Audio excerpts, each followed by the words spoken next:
दिन है शुक्रवार, तारीख 15 दिसंबर 2023 और आप सुन रहे हैं वर्कर्स कनेक्ट रेडियो का हिंदी प्रसारण। सबसे पहले सुर्खियां।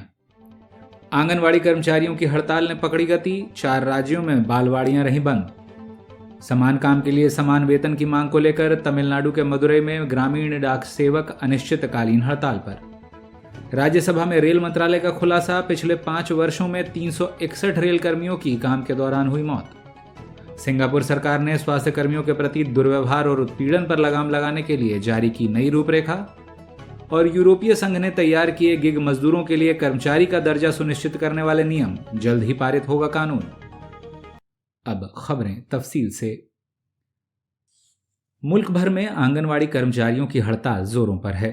वर्तमान में हरियाणा और महाराष्ट्र के कुछ जिलों सहित पूरे आंध्र प्रदेश में आंगनवाड़ी कर्मचारी हड़ताल पर हैं। पिछले हफ्ते बिहार सरकार द्वारा कर्मचारियों की मांगों पर त्वरित कार्रवाई के आश्वासन के बाद आंगनवाड़ी कार्यकर्ताओं की 71 दिन लंबी हड़ताल समाप्त हुई थी। आंगनवाड़ी कर्मचारी मांग कर रही हैं कि सरकार उन्हें सरकारी मुलाजिम का दर्जा दे और उन्हें स्थायी स्वास्थ्य कर्मियों के बराबर वेतन और अन्य लाभ मिले।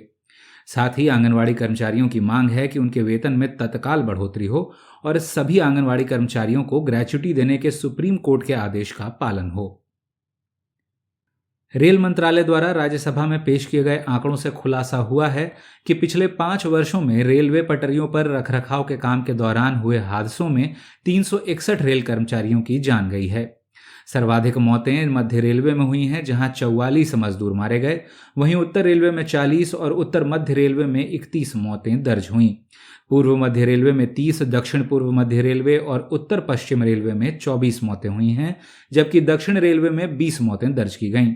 भारतीय रेलवे ने 12 रेलवे जोन्स के लिए 91.5 करोड़ की लागत से high tech approaching train warning system, जिसे रक्षक का नाम दिया गया है, लगाने की मंजूरी दी है।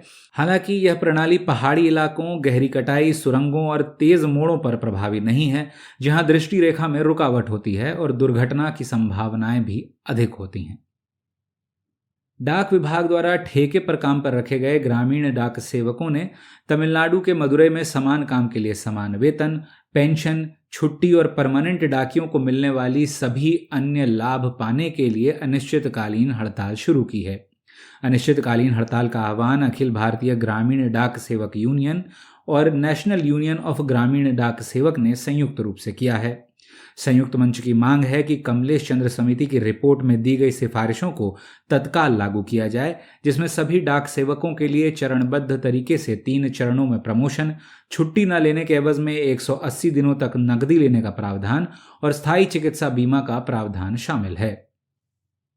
चलते हैं अंतर्राष्ट्रीय खबरों की तरफ। पहली खबर सिंगापुर से, जहां सरकार ने स्वास्थ्य कर्मियों के प्रति दुर्व्यवहार, उत्पीड़न और हिंसा पर लगाम लगाने के लिए दिशा निर्देश जारी किए हैं।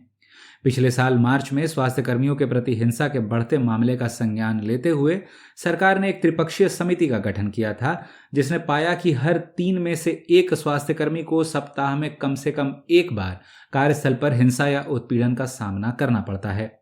जारी किए गए दिशा निर्देश दुर्व्यवहार और उत्पीड़न की परिभाषा तय करते हैं और अपराधियों के खिलाफ कार्रवाई करने के लिए स्वास्थ्य देखभाल संस्थानों को स्वायत्तता प्रदान करते हैं।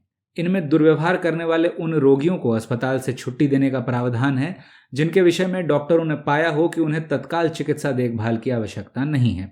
साथ ही आपराधिक तत्वों को चेतावनी जारी करना, दुर्व्यवहार करने वालों को परिसर से बाहर निकालना और स्वास्थ्य कर्मियों के कार्य क्षेत्र से बाहर अनुचित अनुरोधों को स्वीकार करने की शक्ति प्रदान करना भी शामिल है।